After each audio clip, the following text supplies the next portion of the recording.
Thanks for staying with us. So it's Thursday. On Thursdays, we discuss family life issues. And whenever we have funny life issues, we have to bring in some people that we know that they just know better than us. So today, join us this morning is the chairman of the Pentecostal Fellowship of Nigeria, PFN Lagos chapter, and the founding pastor of Global Impact Ministries, Pastor Yemi Davids. With his extensive experience in leadership and ministry, Pastor Yemi has been a voice of inspiration and guidance to millions. We'll be having a comprehensive conversation with him, covering topics such as state of the nation, societal ills, marriage, relationships, youth issues, religion, the whole works. We're excited to tap into his wealth of knowledge and insight. Welcome with us, Pastor Yemi Davids in the building. Welcome to the show. Good to have you. Thanks for having me this beautiful Thursday morning. Yeah. So there's so much we want to talk to you about, but I think we'll take it in stages because yesterday was International Friendship Day. Okay. So I think we can start with the issue of friendship because friendship as regards, because a lot of people have friends who they're growing together. Yeah. But there's always that problem of competition. Yeah. There's always that issue of, am I catching up with my friends? Or am I doing enough? Or can I trust them? Because sometimes you just feel like life is moving, especially when you get to that midlife. Oh, yes. You know, when they get your 30s, everybody's focused on their children, raising children. But when this midlife, you're not reviewing, okay, how far, I'm almost halfway through life. Have I achieved? And you now start looking at your friends. Ramato has gotten this one. That one has gotten, where am I? That burden is real when you get to your 40s and your mid-40s. I'd like you to help us navigate. Like, how can we begin to understand where we are and find peace where we are? Thanks for having me. A beautiful day. Well, friendship, I've been blessed with good friends, and I think your mindset would help a lot with maintaining good friendship, on understanding your own purpose. It's just like the hand is different from the legs. So you're different from your friend. Yes, they inspire you, they encourage you, but you also know that assignments are different. So when you're evaluating, you have that healthy way of evaluating it. That, okay, this person is moving on in this dimension. How does that interpret or how does that, how do I express that based on my own assignment? The challenge comes when the hand wants to do the work of the legs. That's when you're not beginning to have unholy competition. And then somebody will always fall behind because the hand cannot do the work of the legs. So to be a good friend, you need to understand who you are first, and then understand people, understand that we're different. I mean, many of us know Pastor Godman Akinlabi. We've been friends from university days. We're different. Maybe I'm a bit extrovertish. He's a bit calmer. You know. So I understand, and then his assignment, even in ministry, is not the same as mine. So I am inspired by him. He also inspires me. So that way, it's healthy. And believe me, I think God would want us to have such relationships. I realize that people focus more on marital relationships when it comes to relationships. But there's a place for friendship. For instance, as a friend, there are certain things we can discuss that I'm not able to talk to my wife about. In that sense, because yeah, man to man. Wow. In that sense, oh yes. Wasn't it you pastor that told us that we shouldn't hide anything from our spouses? At least I'm hiding. I'm saying something. They're running it through. They're running it through him, which will help the marriage. For instance, if I have issues with my wife, maybe something's bothering me, even when I'm tempted as a pastor. When somebody is tempting me, you do. So you get tempted? Oh yes. The higher you go, the more. Really? Yeah.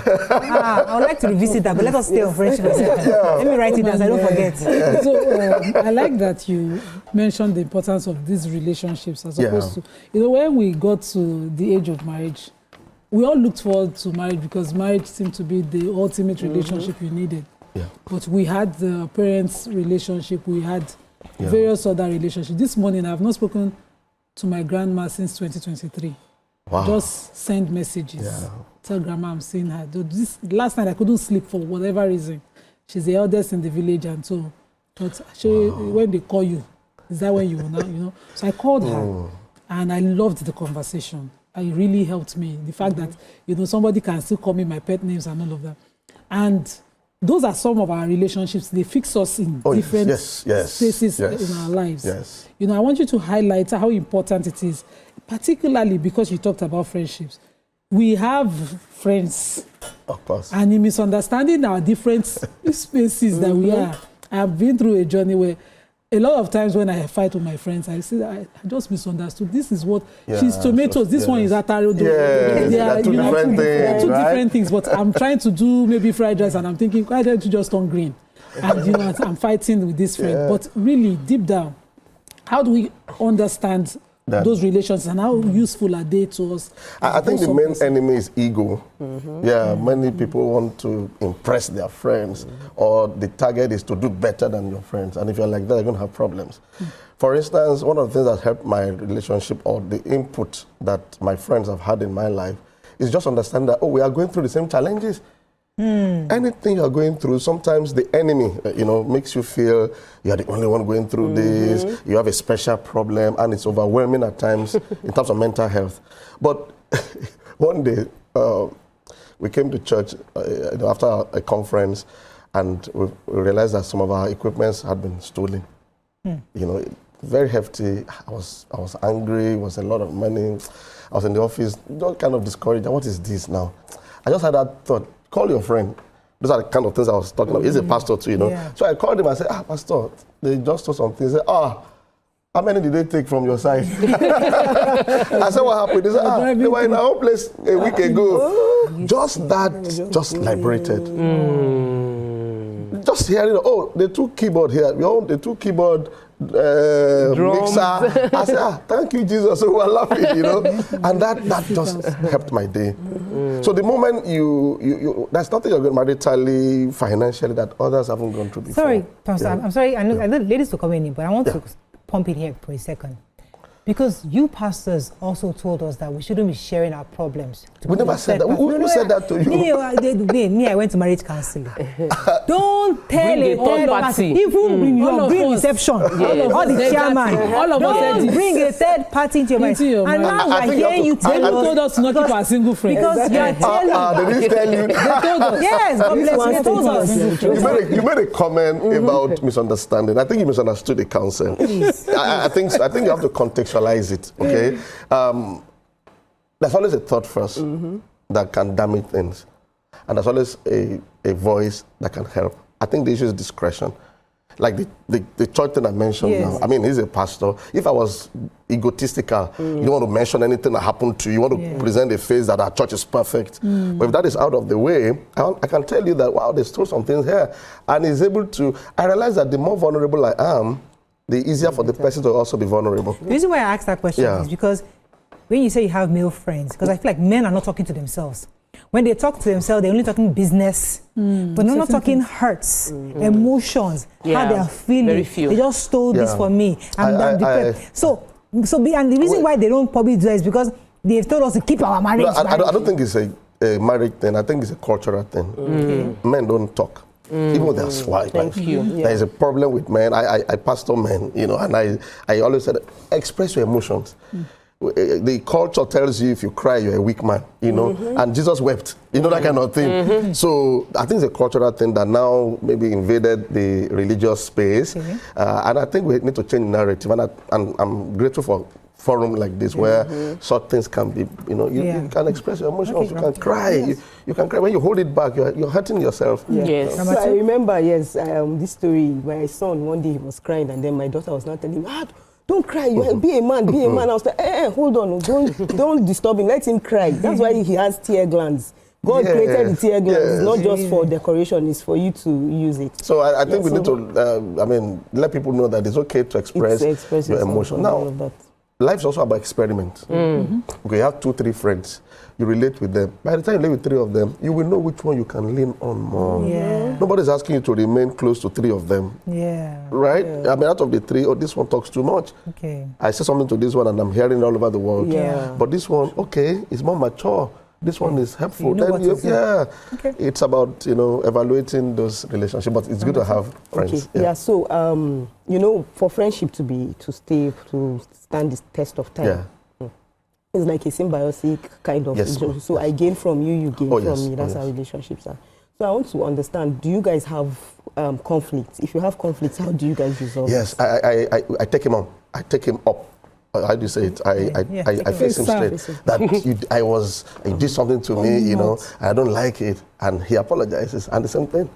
Oh, yeah. Let's talk about That's apologies. simple. Yeah. That's simple. Yeah. Okay, go. Oh, yes. I mean, I think it has a lot to do with maturing, and maybe we should celebrate Pastor Sam Adeyemi here, because the kind of mentor you have determines your outcome, you know. So I think the kind of training I went, you know, I got from him, I'm still getting the same thing from Pastor Gordon. I think helps a lot. Many people say apologizing as something, you know, even men, I have issues with that. When I'm counseling with a woman that has been married, a couple that's married for 20 years, and the woman is telling you, my husband has never apologized to me for the last 20 years. I said, what? He's been right for 20 years? Wow. And I sing, there's a song I have for them, how great thou art. That for 20 years you've been... No mistakes. Abba, you are damaging somebody's life. So if in 10, 20 years somebody is thinking, I'm always wrong, you're always right, you've damaged the person. What is your joy in that? So apologizing, doesn't... Yeah, but you know, I wanted to talk about but let me just quickly shout out to Pastor Sam Adeyemi, because I know he anointed Wuli Arole. And now the quality... No, it wasn't him. It was Poju. Pastor Poju. The quality of content from that guy now is so rich. Yes. Yeah, so apologies amongst friends. You know, sometimes we think it's a big deal. So for some, it's a sign of weakness. And then... you know, that kind of yes. Say it in English. There's apology and there's apology. Okay. You know, so you have a friend and your friend reaches out and says, like, I'm like you. I don't know whether you talk like as bluntly as I am. I don't know how to tell my friend that, well, the thing where you know, I cannot sugarcoat it. Okay, so I'm doing more damage in trying to express my thoughts to my friend, you know, and you must respect your friend. Oh, yes. When you're having that conversation, they must... The upbringing I have is like, when you're expressing how hot you feel, try honor the person to be most honorable to the friend. At least you still show respect. The person has hurt you, but you must show respect. And then I'm going at that friend, like, say, I can kill the friend, like I gave birth to the friend.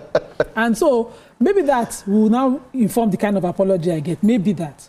But sometimes when you're apologizing and your friend is apologizing, you feel that, are you sure this come from your mind? Exactly. Sorry to yourself, because the sorry is not really sorry. If your apology is not accepted, I will tell the person, it's not accepted. You didn't really understand my pain. Now, sometimes it's seed sowing. Like I came in here, you know, and there was a smile. I smiled and everybody smiled. So sometimes it's seed sowing. That, okay, take the plunge. When I apologize to you genuinely, I am also setting you up to be able to do it when it's time. Most times people are waiting for the other person to do it first. You know, I won't be the first person to cry. I'll be the first person to apologize. So you don't need that, you know. And that's how also you know which kind of friends you should be. Okay. Yeah, because this one doesn't really take apology. So you know how to manage that. But it's okay to apologize, not just to your friend, to your spouse, to your children. It's a part of our culture that the older, the wiser.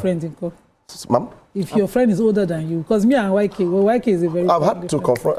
I believe in... No, who apologizes? Or how should the apology go? She can apologize to you. Because of age.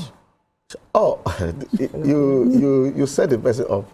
Like, I mean, it's like in the West, when you're arresting, you know, they will say, sir, sir, until they put you inside the car, sir, until you press the gun, sir, until you know.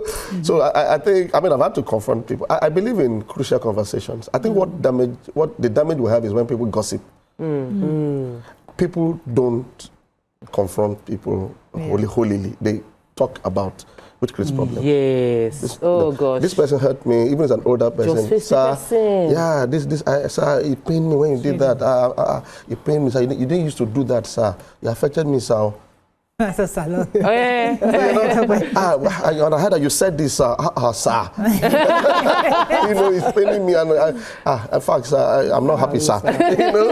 And then, okay, I'm so sorry, Pastor. Okay, and then it helps. It helps. Okay, let me let you jump in here. Okay, so I wanted to ask you, Adi Kabasa spoke at ELC last year. Yeah. And he referenced his relationship with you. Yeah. Having transcended you being a friend and now you are his pastor. Yeah. And when we talk about friendship, we must also understand that people change. Their life, they become, Mariah is now our MD.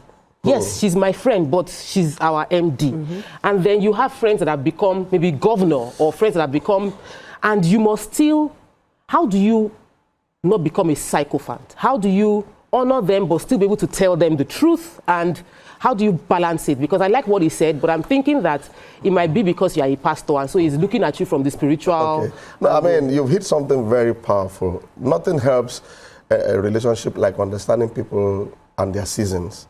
People take people for granted. It's like our first daughter is 23 thereabout. Wow. So there was a time, of course, you could just call her when she was maybe 5 or 6, but now she's an adult. She can vote.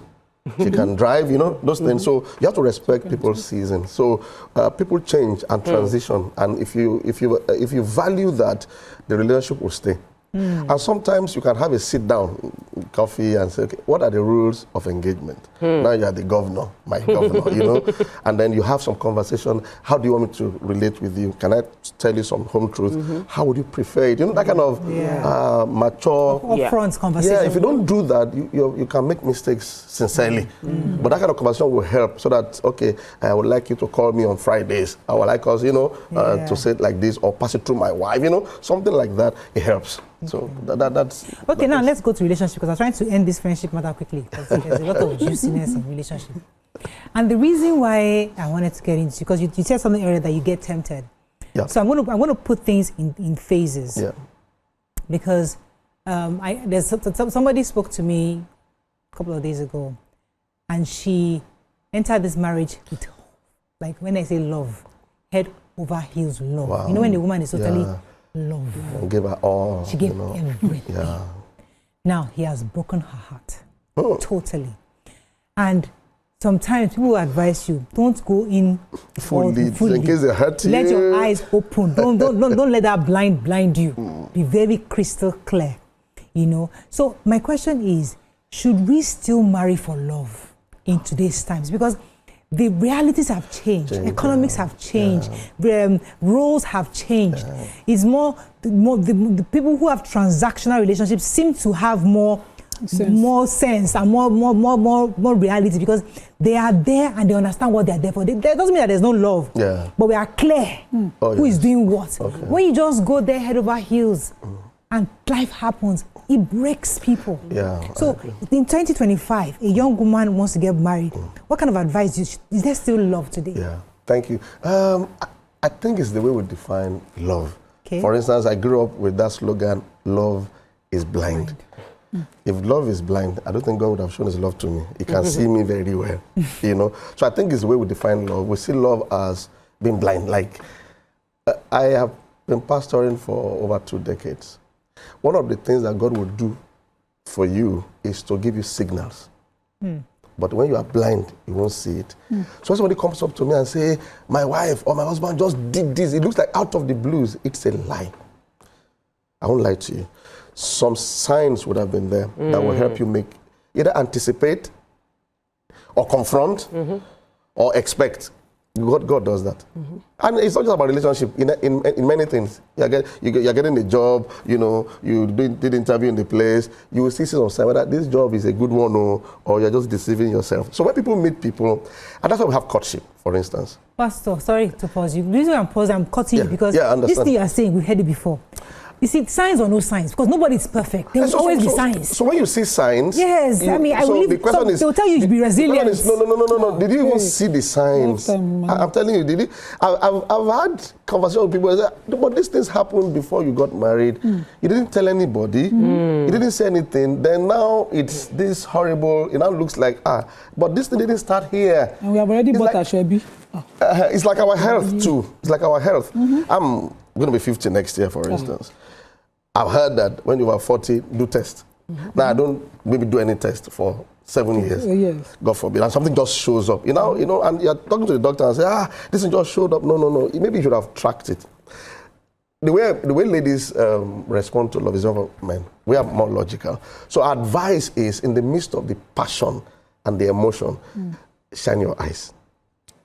Shining your eyes is not suspecting the person. It's to help you build a better relationship. people have made mistakes, and mistakes will still happen. I think it's the continuous education, you know, that matters. That as much as you love this person, ask questions. Let me give you an example. Yeah. Sorry, ladies. You meet a guy. Yeah. You're dating. Yeah. And he loves to spend. Everything he earns, and he spends on you. Yes. And you enjoy it. Yes. So you know that he's not the kind of guy that saves. As he's earning, he's spending because he loves life. Yes. But you and he loves, and you like every other thing about him. You now get into marriage, and you want to start saving for, and you want to buy a house, you want to buy a car. So you want to start saving? You as because now you're a married woman, you want to. But he, as he's getting his salary, he's taking out to dinner, he's spending, and you are now getting frustrated that this man is spending. And they'll say, "Did you not see this? I saw the sign, but it wasn't enough for me to say I won't marry him." But was there a conversation on it? That's what I'm saying. I'm not even saying you should not marry the person because you know that gets angry. You evaluate it and still make your decision. That can I still stick with this kind of weakness? Okay. If you agree to stay with that, then maybe have a conversation. You can be the saver. Let him be spending. I'll be the saver. Having such conversations will reduce the level of hurt, of pain. Believe me. Believe me. Just okay. There you spend a lot. Acknowledging the problem. Yes. You spend a lot. Okay. Look. It's like you are a spender. Me, I'm the saver. So can we agree on this, on that? So at the end of the day, something happens and he says he doesn't have money to handle the thing. It won't like shock or shake you the way something devastates people. Right. I mean, it's like abuse, physical abuse. Most of the times when we counsel with people, the signs would have been there. It's very rare that, except you're rushed into the relationship, the marriage, either he gets angry and then throws. Someone is already throwing mug, you know, at the wall. Maybe not at you. I don't like what's happening. It's coming to you very soon. That kind of thing. So instead of you have a conversation, or you're ready to dodge, like David was dodging Saul's javelin. So I feel this matter of crucial conversations is not in our culture. We like to pretend. We like to lie to ourselves. Like that thing you're saying about spending now. If you ask that lady, she won't say spending at that time. You'll be hearing, he just loves me. He can spend anything on me. It won't be defined as spending. But when Wahala starts, I have to go on a break. Okay. Because you see, these things, these guys. I mean, I'm sorry that I've almost drowned the ladies today because when pastors tell us, when coaches, not pastors, coaches tell us, have conversations. The men are looking at it as a lecture now. Any relationship they have. That was exactly where I was tired. Everything. Let's have a conversation. And the men are saying, I beg. I don't want to have a conversation. I just want to hang out with you. We do this conversation again. I mean, let's go on a break. Come back. When we come back, we take this further. Stay with us. We'll be right back. Stay tuned. Your View will be right back. Thanks for staying with us. You can join the conversation 020-163-52013, 090-241-63440. You can also send us messages on X and also YouTube. We'll be happy to read your thoughts. So before the show, I was telling you about when we tell people we want to have conversation, husbands or spouses. Once they hear, let's have a conversation. They freeze. Or they lock up. But even boyfriend, girlfriend, they don't want to hear. Beg. So how do we now have the conversation? Okay, I think it's a cultural thing. Believe me, we grew up in a patriarchal system where men feel superior. And most of our fathers, raised us like that. So when you hear conversation, it looks like a challenge, and we always poise for war. Who will win this conversation? And believe me, I admit that we have lapses in those areas as men, and it's not helping relationships, whether in the office or in the marriage. And if you're a man, male factor listening is a feedback for us that we need to hear our spouses better, our kids, your boss, your downline. Because nobody is fighting you. It's not everything about fight. It's not about win, lose. You can learn from anyone. My other advice is in marriage context now, each person should understand their own spouse. How is the best way to talk to this person? Yours might be different from mine. We have the sandwich method where, my husband is a gister. We're enjoying the conversation. How can I deploy this matter within the matter? and then come back to the gist. You know, there has to be some skillfulness. No, when I've tried that. So let me explain. Through life story, I knew that the mood was good. Yes. We're already gisting. But don't spoil the mood. No, I did not spoil the mood. But when I brought in that conversation, he said, "But we were having fun. So why did you now bring this topic?" Exactly. God bless you. That was the reply. He said, "But we were having fun. Were we not having a good? Were we not in a good mood? Why did you decide to bring this topic But up?" so now looks like you're spoiling It now looked like I said no, but I didn't say it that way. Like I just felt like since we are already discussing many things. I think the ego thing affects us men a whole lot. We're getting better. That's what our mothers told us. You have fun. Through the food. The higher you wake him up at night when you are breastfed. All the methods we've deployed is all of It's not working. you guys, it's not good though. You are representing me, so we're facing you, sir. No. The higher ground is this. I think it's still this conversation thing where you can agree on if there's something on my mind I need to pass across. Is there a time to talk at all, or is there a way you would prefer me to convey it? But the constant is there are matters either from you or from me, and it's going to mature the relationship. And we process. When you say that, it might not give you an answer immediately. But at least you drop the seed. Okay. So I think that will help. I think we may need to learn that men process. Oh yes. We're not that things have been told at home. Even I didn't hear, but it has entered. Then for some hours or even days. 1 second. Ade is on the phone. He's been waiting for a while. Good morning, Ade from Maryland. Go ahead, please. Ade, thanks for calling. I think we lost that call. Ramatu. Okay, so I wanted to say that, but they take a long time to process. It takes a long time. Are you there? Ade? You are talking about... I can't They need hear to her. increase the volume. Okay. Can you hear her? I can't. Hello? I can't hear her. Go ahead, Ramatu. Yes. Okay. Yes. So I was like, it takes a long time to process all of these things. And you know, before you were saying that we're supposed to know all of these things during courtship before we get married. You know that there are new behaviors that they bring up in the marriage. In fact, every week there's a new behavior. Ramatu. Are you sure you guys also bring, you ladies also bring behavior? It's true though. Abinima. Every new week, new behavior. So we are always, we are not computers. From my own constituency as a pastor, I also encourage ladies to pray for their men. I mean, it's just, hey, wait, before you have Because that one, Mariah, I know, we will pray for our ladies. I agree with you. No, because it's like when you're working in a place. I realize, like an entrepreneur, you know, if you're working with someone, the difference is in somebody trying to think about how everybody will be paid, getting the clients, all those things. It's not the same as you, that in quote, you just work and receive your salary. So sometimes men overthink, we overcarry things. We just assume we're carrying the entire world. And that overwhelming processing is what affects some behaviors you see happen, you know, the way we process things, like the competition thing. I totally agree with you. Based on experience, yes. You know, the battles that I have fought in my marriages are those that I didn't win, are the ones I didn't pray about. And so it was tough at one point, and my mom says, hey, Shebi, you can't do everything. You can do it all by yourself, and you have refused to pray. It was just out of the blue. I didn't talk to her about, you know, and she just called it, that's why everybody's just, you will not pray about it. And since then, even to ask for money for soup, we pray.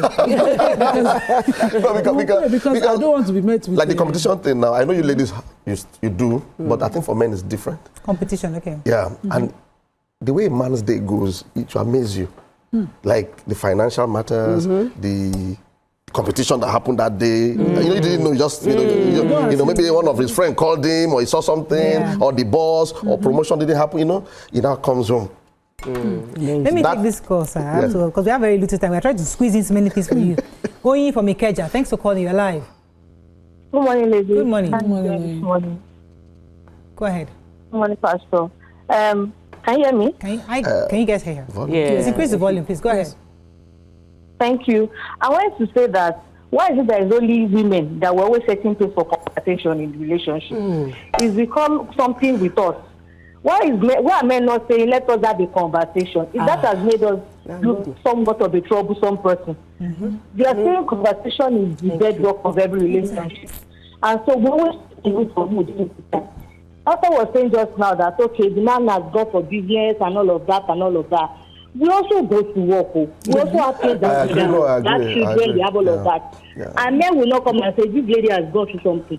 How do you want it to work? Every time I want to say, okay, let us, I will say, okay, at the end of every month, what do you think I should do better? All this kind of nice conversation. Thank you, Jerry. Tell me what makes you happy and all of that. Thank you, Pastor. You talk too much. Thank you, Oyin. Thank you. Thank you very much, and you have correct. But women are more soft. Not even soft, expressive. There's a word they use. They have verbal power. Men have muscular power in that sense. So in that context, women talk more generally, by nature, by you know. But I wasn't even saying that men shouldn't. I do that at home. No, it was because of our conversation that something is coming up. Okay, you have to have a conversation. If it was the other way around, I would tell the men, have a conversation, and I also teach them how to have the conversation in terms of you don't just start shouting at your woman or the conversation that goes in such a way that you're always blaming the person. You know? This communication thing is a whole industry on its own, teaching and training people on how to converse, and we don't have it here. We don't have it in our schools. We don't have it, you know. I have a question. Yes. So I feel that a lot of times women are bigger on self-development and emotional intelligence trainings that we have to go through. Yeah. And we do not have enough conferences and platforms that encourages and trains men. On Sundays you hear it, but when we are calling for men's conference, I think that our leaders, because they don't show up. They don't show up. You have to find a way to sandwich it in a way that would bring them in, because marriages are under major attack. People are getting divorced at a rate that, you know, our women used to manage, but our women nowadays are not managing anymore. So if we want marriages to last long, then we need to equip our men better. Since it doesn't come, the family system does not equip them from the home to have that level of emotional intelligence to manage a home properly. I mean, I must celebrate the female folks for that. I mean, look at Super Falcons, look at Super Eagles. I'm sorry, I'm bringing it up. And, you know, on Saturday night, I was preparing for service, and my daughter, we have 4 daughters. Yeah. So I understand. Wow. You know, and she came, one of our daughters, Daddy, the score's 2-2. I said, well, we're going to win this match, you know, and I was preparing for service. And when we won the match, for me, it's a big win. And I think it's also a good sign for Nigeria, you know, in the midst of the pain and all those things people are going through, that we can have this kind of win and ride upon it.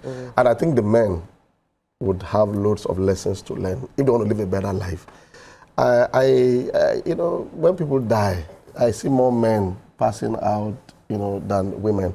And I think the men needs to learn that life is not as difficult as you are taking it. And there's this thing that we need to agree on as men, if you're watching, that your woman wants you successful, wants everything to work out. I mean, she might not be a perfect woman.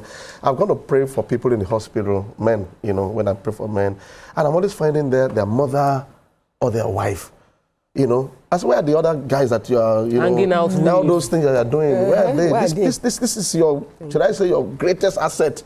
So why not like invest in it, give them time, love them, and if any demon is chasing us, let them cast it out. Let me take this call. Steve is calling from Abuja. Thanks, Steve. You're live. Good morning. Go ahead, My name is Steven. Yes, Steven. Calling from Abuja. I really enjoyed this topic. I want to thank Pastor Yemi Davids. And one of the things I want to say about marriage is that marriage does not have manuscripts. You know, I want to talk as a Christian now. When you want to get married to a woman, you know, one of the things that you notice that is skin that you talked about and all of that.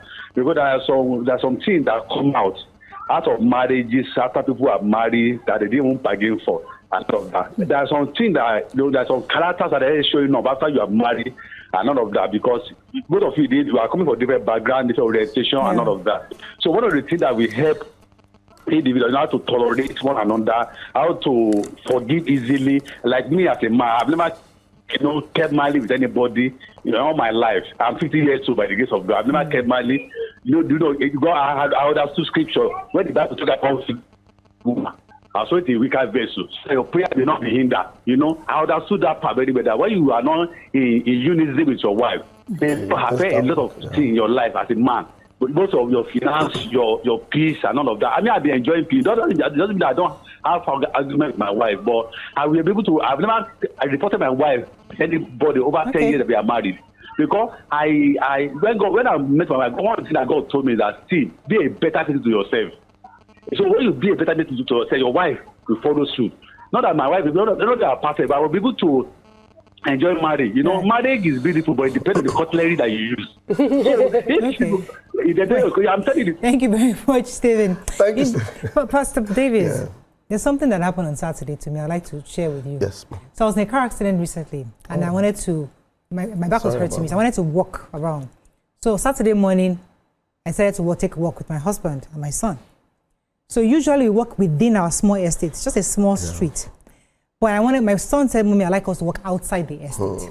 So because of that, so my husband was with us. He said, no, let's walk within the estate. Yes. I said, well, my son says, let's go. I mean, I agree with my son. Let's go outside the estate. And he kept saying, no, don't stay. You know, he was really insisting. And I said, I hear you, but let's go outside. So I followed, we went outside. And then when we got outside, Tokwe's husband drove past and wound down and greeted me. Mariah, I heard about that. I said, see, that's what you want. You want everybody to be greeting you about the accident. You want the whole world to be greeting. I said, that was not the intention.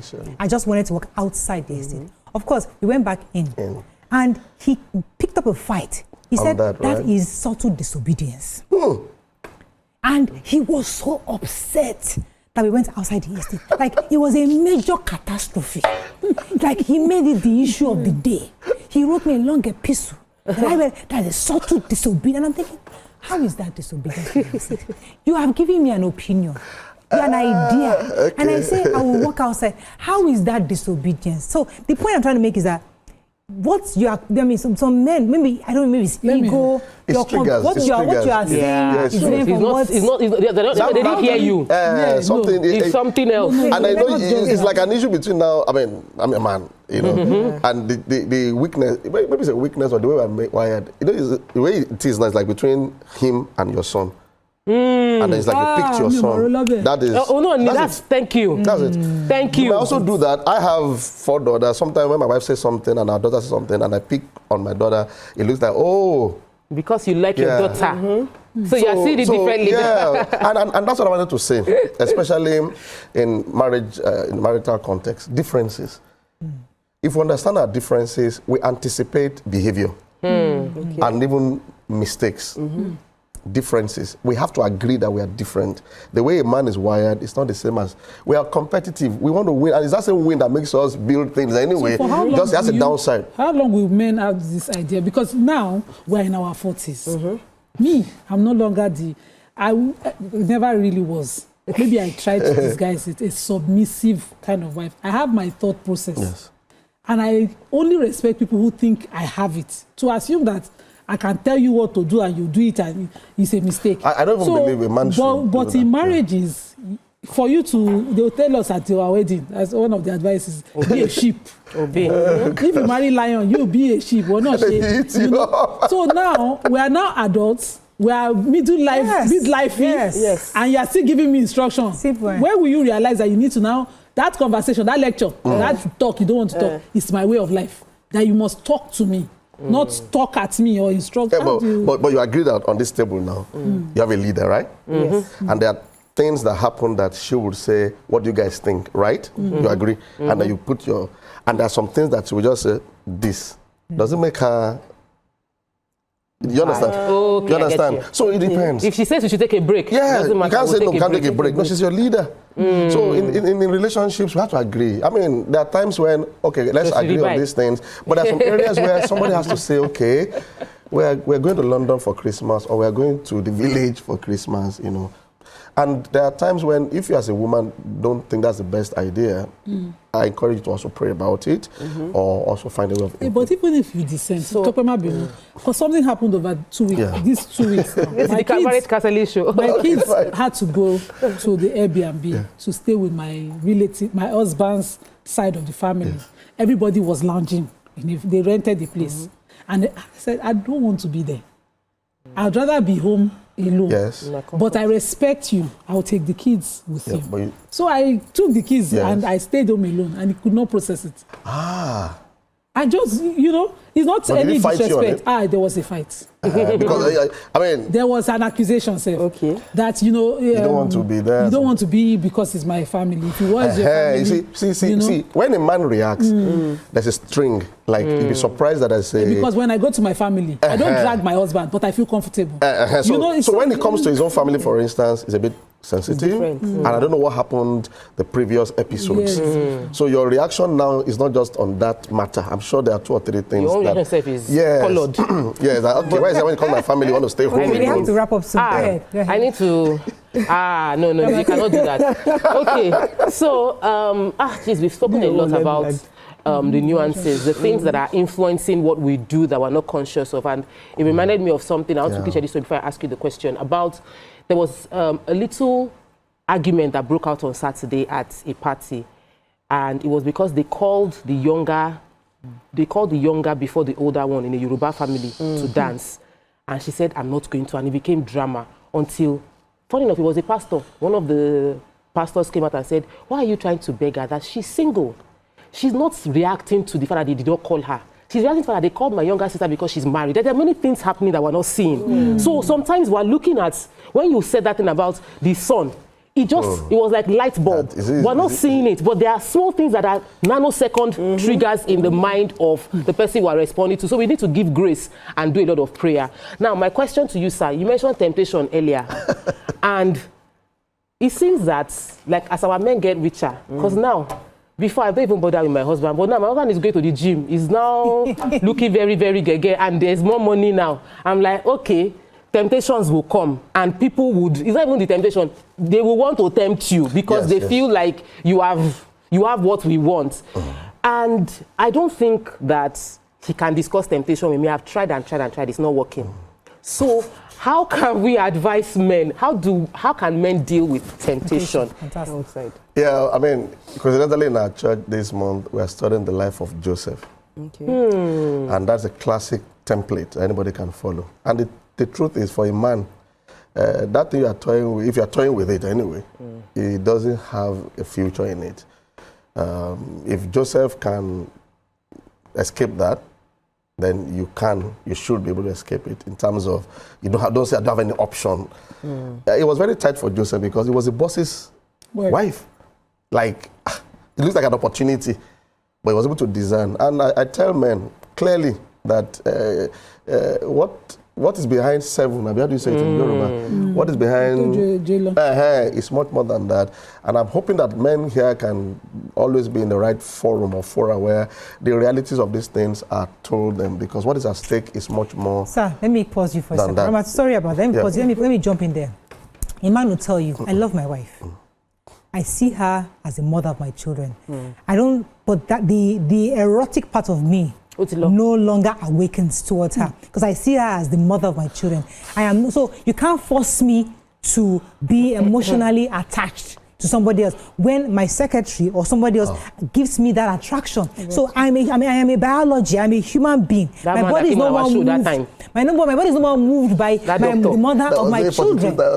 My body is no more moved by brother. You can't force it. Ma'am, it depends on the value system. If somebody's value system is warped, what can I do about it? There's nothing. But I want to live long. I want to live well.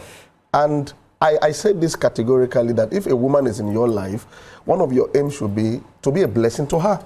That's my thinking. When you get married, if you notice, the father picks the daughter and then hands over this person to you. Like, okay, you're not the new father. You're not the new person. My thinking is, I want to do better than her father. 10 years, 40 years. But somebody else's value system is not like that. Then whatever comes out of it, you face it yourself. But value system. But if your value system is not helpful, you will pay the price in the future. I want to be a blessing to her. I want to be a blessing to her.